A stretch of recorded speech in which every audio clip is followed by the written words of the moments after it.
তুমি মানুষদের মাঝে হজের ঘোষণা প্রচার করে দাও, যাতে করে তারা তোমার কাছে পায়ে হেঁটে ও সর্বপ্রকার দুর্বল উটের পিঠে আরোহণ করে ছুটে আসে দূর দূরান্তের পথ অতিক্রম করে, যাতে করে তারা তাদের নিজেদেরই ফায়দার জন্য সময় মতো এখানে এসে হাজির হয় এবং নির্দিষ্ট দিনসমূহে কোরবানি করার সময় তার উপর আল্লাহ তাআলার নাম নেয় যা তিনি তোমাদের দান করেছেন।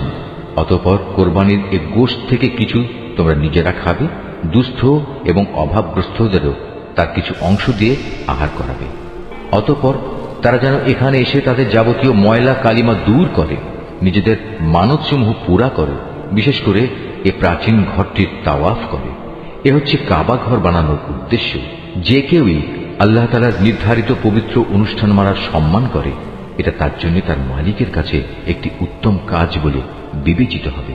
একথা মনে রেখো, সেসব জন্তু ছাড়া যাদের কথা কোরআনে উল্লেখ করা হয়েছে, অন্য সব চতুষ্পদ জন্তুই তোমাদের জন্য হালাল করা হয়েছে। অতএব তোমরা এখন মূর্তি পূজার অপবিত্রতা থেকে বেঁচে থেকো এবং বেঁচে থেকো সব ধরনের মিথ্যা কথা থেকে। আল্লাহ তাআলার প্রতি নিষ্ঠাবান হও, তার সাথে কাউকে শরীক করো না। আর যে ব্যক্তি আল্লাহ তাআলার সাথে অন্য কাউকে শরীক করে, তার অবস্থা হচ্ছে সে যেন আসমান থেকে ছিটকে পড়ল, অতঃপর মাঝ পথেই কোনো পাখি যেন তাকে ছোঁ মেরে নিয়ে গেল, কিংবা আসমান থেকে জমিনে পড়ার আগেই বাতাস তাকে উড়িয়ে নিয়ে দূরের কোনো অজ্ঞাতনামা স্থানে ফেলে দিল, যেখানে কিছুই সে দেখতে পেল না। এ তো মুশরিকদের পরিণাম। অপরদিকে কেউ আল্লাহ তাআলার নিদর্শন সমূহকে সম্মান করলে তা তার অন্তরের পরহেজগারির মধ্যেই শামিল হবে। হে মানুষ, এসব পশু থেকে তোমাদের জন্য এক নির্দিষ্টকাল পর্যন্ত নানাবিধ উপকার গ্রহণ করার ব্যবস্থা রয়েছে। অতঃপর কোরবানির নিয়ত করলে মনে রেখো, তাদের কোরবানির স্থান হচ্ছে প্রাচীন ঘরটির সন্নিকটে। প্রত্যেক জাতির জন্য আমি পশু কোরবানির এ নিয়ম করে দিয়েছি, যাতে করে সেই জাতির লোকেরা সেসব পশুর উপর আল্লাহ তাআলার নাম নেয় যা তিনি তাদের দান করেছেন। সুতরাং তোমাদের মাবুদ তো হচ্ছেন একজন, অতএব তোমরা তাঁরই সামনে আনুগত্যের মাথা নত করো। হে নবী, তুমি আমার বিনীত বান্দাদের সাফল্যের সুসংবাদ দাও। এ বিনীত বান্দা হচ্ছে তারা যাদের সামনে আল্লাহ তাআলার নাম স্মরণ করা হলে ভয়ে তাদের অন্তরাত্মা কেঁপে ওঠে। যত বিপদ মুসিবত তাদের উপর আসুক না কেন, যারা তার উপর ধৈর্য ধারণ করে নামাজ প্রতিষ্ঠা করে, সর্বোপরি আমি তাদের যে রিজিক দান করেছি তা থেকে তারা আমারই পথে ব্যয় করে। আমি তোমাদের জন্য কোরবানির উটগুলোকে আল্লাহ তাআলার নির্ধারিত নিদর্শন সমূহের মধ্যে শামিল করেছি। এতেই তোমাদের যাবতীয় মঙ্গল নিহিত রয়েছে। অতএব কোরবানি করার সময় তাদের সারিবদ্ধভাবে দাঁড় করিয়ে তাদের উপর আল্লাহ তাআলার নাম নাও। অতঃপর জবাই শেষে তা যখন একদিকে পড়ে যায়, তখন তোমরা তার গোশত থেকে নিজেরা খাও, যারা এমনি আল্লাহর রিজিকে সন্তুষ্ট আছে তাদের, এবং যারা তোমার কাছে সাহায্য প্রার্থী হয়, এদের সবাইকে খাওয়াও। এভাবেই আমি এদের তোমাদের অধীন করে দিয়েছি, যাতে তোমরা এজন্য আল্লাহ তাআলার শুকর আদায় করতে পারো। আল্লাহ তাআলার কাছে কখনো কোরবানির গোশত ও রক্ত পৌঁছায় না, হ্যাঁ, তার কাছে তোমাদের তাকওয়াটুকুই পৌঁছায়। এভাবে আল্লাহ তাআলা এদের তোমাদের অধীন করে দিয়েছেন, যাতে যে দিনের পথ তিনি তোমাদের দেখিয়ে দিয়েছেন তার সে উপকারের জন্য তোমরা তার মাহাত্ম্য বর্ণনা করতে পারো। হে নবী, নিষ্ঠার সাথে যারা নেক কাজ করে তুমি তাদের জান্নাতের সুসংবাদ দাও। যারা আল্লাহ তাআলার উপর ঈমান আনে, আল্লাহ তাআলাই তাদের জালেমদের থেকে রক্ষা করেন। এতে সন্দেহ নেই, আল্লাহ তাআলা কখনো বিশ্বাসঘাতক ও নাশকর বান্দাকে ভালোবাসেন না। যাদের বিরুদ্ধে কাফেরদের পক্ষ থেকে যুদ্ধ চালানো হচ্ছিল, তাদেরও এখন যুদ্ধ করার অনুমতি দেয়া গেল, কেননা তাদের উপর সত্যি জুলুম করা হচ্ছিল। নিঃসন্দেহে আল্লাহ তাআলা এই মজলুমদের সাহায্য করতে সম্পূর্ণ সক্ষম। এরা হচ্ছে কতিপয় মজলুম মানুষ, যাদের অন্যায়ভাবে নিজেদের ঘর বাড়ি থেকে বের করে দেয়া হয়েছে, শুধু এই কারণে যে তারা বলেছিল আমাদের মালিক হচ্ছেন আল্লাহ তাআলা। যদি আল্লাহ তাআলা মানব জাতির এক দলকে আরেক দল দিয়ে শায়েস্তা না করতেন, তাহলে দুনিয়ার বুক থেকে খ্রিস্টান সন্ন্যাসীদের উপাসনালয় ও গির্জাসমূহ বিধ্বস্ত হয়ে যেত, ধ্বংস হয়ে যেত ইহুদিদের ইবাদতের স্থান ও মুসলমানদের মসজিদ সমূহ, যেখানে বেশি বেশি পরিমাণে আল্লাহ তাআলার নাম নেওয়া হয়।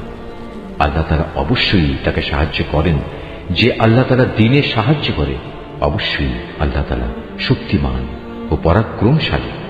আমি যদি এ মুসলমানদের আমার জমিনে রাজনৈতিক প্রতিষ্ঠা দান করি, তাহলে তারা প্রথমে নামাজ প্রতিষ্ঠা করবে, দ্বিতীয়ত যাকাত আদায়ের ব্যবস্থা করবে, আর নাগরিকদের তারা সৎ কাজের আদেশ দেবে এবং মন্দ কাজ থেকে বিরত রাখবে।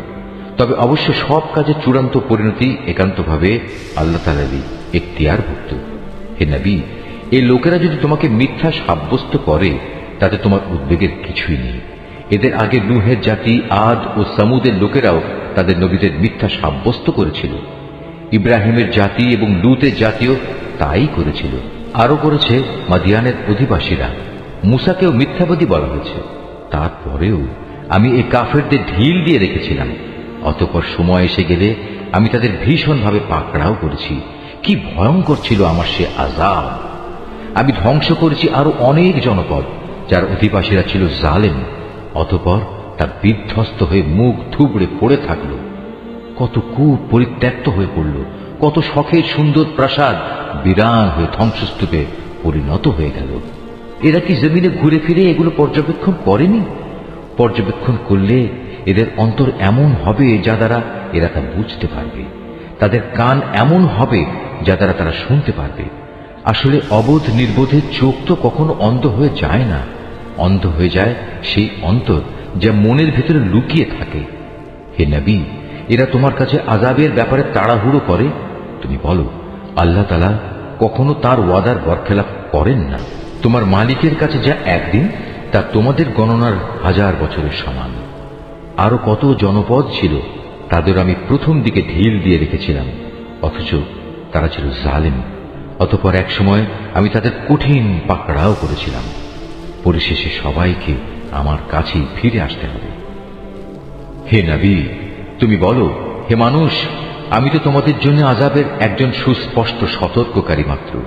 যারা আল্লাহর উপর ঈমান আনে এবং সে অনুযায়ী নেক কাজ করে, তাদের জন্য রয়েছে আল্লাহ তাআলার ক্ষমা ও সম্মানজনক জীবিকা। অপরদিকে যারা আমার আয়াতসমূহ ব্যর্থ করে দেওয়ার চেষ্টা করে, তারাই জাহান্নামের অধিবাসী হবে। হে নবী, আমি তোমার আগে এমন কোন নবী কিংবা রসুলই পাঠাইনি যারা এই ঘটনার সম্মুখীন হয়নি যে যখন সে নবী আল্লাহর আয়াতসমূহ পড়ার আগ্রহ প্রকাশ করল, তখন শয়তান তার সে আগ্রহের কাজে কাফেরদের মনে সন্দেহ ঢেলে দেয়নি। অতঃপর আল্লাহ তাআলা শয়তানের নিক্ষিপ্ত সন্দেহগুলো মিটিয়ে দেন এবং নিজের আয়াতসমূহকে আরো মজবুত করে দেন। আল্লাহ তাআলা সব কিছু জানেন, তিনি হচ্ছেন বিজ্ঞ কুশলী। এটা এই কারণে যেন আল্লাহ তাআলা এর মাধ্যমে শয়তানের প্রক্ষিপ্ত সন্দেহগুলোকে সেসব মানুষের পরীক্ষার বিষয়ে বানিয়ে দিতে পারেন যাদের অন্তরে আগে থেকে মুনাফিকের ব্যাধি আছে। উপরন্তু যারা একান্ত পাষাণ হৃদয়, অবশ্যই এই জালেমরা অনেক মতবিরোধ ও সন্দেহে নিমজ্জিত হয়ে আছে। এটা এই কারণে যাদের আল্লাহ তাআলার কাছ থেকে জ্ঞান দেয়া হয়েছে, তারা যেন জানতে পারে এটাই যা তুমি পড়লে তোমার মালিকের পক্ষ থেকে আসা সত্য। অতঃপর তারা যেন তাতে পুরোপুরি ঈমান আনে এবং তাদের মন যেন সেদিকে আরো আকৃষ্ট হয়ে পড়ে। অবশ্যই আল্লাহ তাআলা ঈমানদারদের সঠিক পথে পরিচালিত করেন। যারা আল্লাহ তাআলাকে অস্বীকার করে, তারা এই কোরআনের ব্যাপারে সন্দেহ পোষণ করা থেকে কখনো বিরত হবে না, যতক্ষণ না একদিন আকস্মিকভাবে তাদের উপর কিয়ামত এসে পড়বে, অথবা তাদের উপর একটি অবাঞ্ছিত ও ভয়ঙ্কর দিনের আযাব আসবে। সেদিন চূড়ান্ত বাদশাহী হবে একমাত্র আল্লাহ তাআলার। তিনি তাদের সবার মাঝে ফয়সালা করবেন। অতঃপর যারা তাঁর উপর ঈমান এনেছে এবং সে মোতাবেক নেক কাজ করেছে, তারা সেদিন নিয়ামতে পরিপূর্ণ জান্নাতে অবস্থান করবে। যারা আল্লাহ তাআলাকে অস্বীকার করেছে এবং আমার আয়াতসমূহকে মিথ্যা প্রতিপন্ন করেছে, তাদের জন্য অপমানজনক আযাবের ব্যবস্থা থাকবে। যারা আল্লাহ তাআলার পথে তাঁরই সন্তুষ্টির জন্য নিজেদের ভিটে মাটি ছেড়ে গেছে, পরে আল্লাহর পথে নিহত হয়েছে কিংবা এমনি মৃত্যুবরণ করেছে, অবশ্যই আল্লাহ তাআলা কিয়ামতের দিন তাদের উত্তম রিজিক দান করবেন। নিঃসন্দেহে আল্লাহ তাআলা হচ্ছেন সর্বোত্তম রিজিক দাতা। তিনি অবশ্যই তাদের এমন এক স্থানে প্রবেশ করাবেন যা তারা খুবই পছন্দ করবে। নিঃসন্দেহে আল্লাহ তাআলা প্রজ্ঞাময় ও একান্ত সহনশীল। এটা হচ্ছে তাদের প্রকৃত অবস্থা। অপরদিকে কোনো ব্যক্তি দুশমনকে যদি ততটুকুই কষ্ট দেয় যতটুকু কষ্ট তাকে দেয়া হয়েছিল, তার সাথে যদি তার উপর বাড়াবাড়িও করা হয়, তাহলে আল্লাহ তাআলা অবশ্যই এই মজলুম ব্যক্তির সাহায্য করবেন। নিঃসন্দেহে আল্লাহ তাআলা মানুষের পাপ মোচন করেন এবং তাদের ক্ষমা করে দেন। এ হচ্ছে আল্লাহর নিয়ম। আল্লাহ তাআলা রাতকে দিনের মধ্যে আবার দিনকে রাতের মধ্যে ঢুকিয়ে দেন। অবশ্যই আল্লাহ তাআলা সবকিছু শোনেন, সবকিছুই দেখেন। এটা হচ্ছে আল্লাহর নিয়ম। আল্লাহ তাআলাই হচ্ছেন একমাত্র সত্য। প্রয়োজন পূরণের জন্য যাদের এরা আল্লাহ তাআলার বদলে ডাকে তা সম্পূর্ণ বাতিল ও মিথ্যা, এবং আল্লাহ তাআলাই হচ্ছেন সমুচ্চ, তিনি হচ্ছেন মহান। তুমি কি তাকিয়ে দেখোনি আল্লাহ তাআলা কিভাবে আসমান থেকে পানি বর্ষণ করেন, অতঃপর এ পানি পেয়ে জমিন সবুজ শ্যামল হয়ে ওঠে? নিশ্চয়ই আল্লাহ তাআলা স্নেহপরায়ণ, তিনি তাদের যাবতীয় সূক্ষ্ম বিষয়ের খবর রাখেন। আসমান সমূহ ও জমিনে যেখানে যা কিছু আছে সবই তাঁর জন্য। আল্লাহ তাআলা হচ্ছেন সব ধরনের অভাব মুক্ত ও যাবতীয় প্রশংসার একমাত্র মালিক। তুমি কি দেখতে পাও না আল্লাহ তাআলা কিভাবে এ জমিনে যা কিছু আছে তাকে এবং সমুদ্রে বিচরণশীল জলযানকে নিজের আদেশক্রমে তোমাদের অধীন করে দিয়েছেন? তিনি আসমানকে ধরে রেখেছেন যাতে করে তা জমিনের উপর পড়ে না যায়, কিন্তু তার আদেশের সাথে যখন পড়ে যাবে সেটা বিভিন্ন কথা। অবশ্যই আল্লাহ তাআলা মানুষদের সাথে স্নেহপ্রবণ ও দয়াবান। তিনি তোমাদের জীবন দান করেছেন, অতঃপর তিনি তোমাদের মৃত্যু দেবেন, পুনরায় তিনি তোমাদের জীবন দান করবেন। মানুষ আসলেই অতিমাত্রায় অকৃতজ্ঞ, তারা সবাই ভুলে যায়। প্রত্যেক জাতির জন্যই আমি ইবাদতের কিছু আচার অনুষ্ঠান ঠিক করে দিয়েছি যা তারা পালন করে। অতএব এ ব্যাপারে তারা যেন অবশ্যই তোমার সাথে কোনো তর্ক না করে। মানুষদের তুমি তোমার মালিকের দিকে ডাকতে থাকো, অবশ্যই তুমি সঠিক পথের উপর রয়েছ। তারপরেও তারা যদি তোমার সাথে বাক বিতণ্ডা করে তাহলে তুমি বলে দাও, তোমরা আমার সাথে যা কিছু করছো আল্লাহ তাআলা তা ভালো করেই জানেন। তোমরা যেসব বিষয় নিয়ে নিজেদের মধ্যে মতবিরোধ করছো, কিয়ামতের দিন আল্লাহ তাআলা তোমাদের মধ্যকার সেসব বিষয়ের চূড়ান্ত ফয়সালা করে দেবেন। তুমি কি জানো না আসমান ও জমিনে যা কিছু আছে আল্লাহ তাআলা তার সম্পর্কে সম্যক অবগত রয়েছেন। এর সবকিছু একটি কিতাবে সংরক্ষিত রয়েছে। এই সংরক্ষণ প্রক্রিয়াটা আল্লাহ তাআলার কাছে অত্যন্ত সহজ একটি কাজ। তারপরেও তারা আল্লাহ তাআলাকে বাদ দিয়ে এমন সব কিছুর গোলামি করে যার সমর্থনে আল্লাহ তাআলা কোনো দলিল প্রমাণ নাজিল করেননি এবং যে ব্যাপারে তাদের নিজেদের কাছেও কোনো জ্ঞান নেই। বস্তুত সীমা লঙ্ঘনকারীদের জন্য কিয়ামতের দিন কোনোই সাহায্যকারী থাকবে না। হে নবী, যখন এদের সামনে আমার সুস্পষ্ট আয়াতসমূহ তেলাওয়াত করা হয় তখন তুমি কাফিরদের চেহারায় তীব্র অসন্তোষ দেখতে পাবে। অবস্থা দেখে মনে হয় যারা তাদের সামনে আয়াত তেলাওয়াত করছে এরা বুঝি এখনই তাদের উপর হামলা করবে। হে নবী, তুমি এদের বলো, আমি কি তোমাদের এর চাইতে মন্দ কিছু সংবাদ দেব? তা হচ্ছে জাহান্নামের আগুন। আল্লাহ তাআলা যার ওয়াদা করেছেন তাদের সাথে যারা আল্লাহ তাআলাকে অস্বীকার করে, আবাসস্থল হিসেবে তা কত নিকৃষ্ট। হে মানুষ, তোমাদের জন্য এখানে একটি উদাহরণ পেশ করা হচ্ছে, কান পেতে তা শোনো। আল্লাহ তাআলা ছাড়া তোমরা যাদের ডাকো তারা তো কখনো ক্ষুদ্র একটি মাছিও তৈরি করে দেখাতে পারবে না, যদি এ কাজের জন্য তারা সবাই একত্রিতও হয়। যদি সে মাছি তাদের কাছ থেকে কোনো কিছু ছিনিয়ে নিয়ে যায় তবে তারা তার কাছ থেকে তা ছাড়িয়েও নিতে পারবে না। যাদের এতটুকু ক্ষমতা নেই, কত দুর্বল তারা যারা এদের কাছে সাহায্য প্রার্থনা করে। কত দুর্বল তারা যাদের কাছে এ সাহায্য চাওয়া হচ্ছে।